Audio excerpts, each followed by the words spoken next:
కేవలం 10 సంవత్సరములు.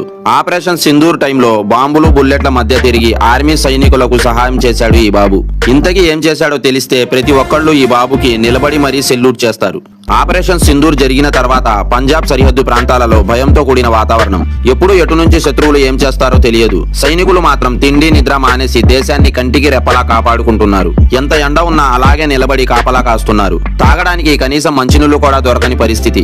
ఆ సమయంలో సైనికులకు అండగా నేనున్నా అంటూ ఈ 10 సంవత్సరముల బాబు, ఇతని పేరు శ్రావణ్ సింగ్, ఆర్మీ జవాన్లకు తాగడానికి చల్లటి మంచినీళ్లు, లస్సీ, మజ్జిగ, టీ, కాఫీలు వంటివి రోజు అందించేవాడు. ఆర్మీ వాళ్ళు వద్దు అని ఎంత చెప్పినా వినకుండా నేను పెద్దయాక ఆర్మీలో జాయిన్ అవుతాను, బాంబులు బుల్లెట్లు అంటే నాకు భయం లేదు, ఇప్పటి నుంచే వాటి మధ్యలో తిరిగితే నాకు అలవాటు అవుతుంది అని ఎంతో గర్వంగా సమాధానమిచ్చాడు. ఇతని ధైర్య సాహసాలు గుర్తించిన ఆర్మీ చీఫ్ ఇతనికి తగిన బహుమానం ఇచ్చి గౌరవించారు. ఈ బాబు గొప్ప స్థాయికి ఎదగాలని దీవించి గ్రేట్ అని కామెంట్ చేసి మీ ప్రేమను తెలియజేయండి.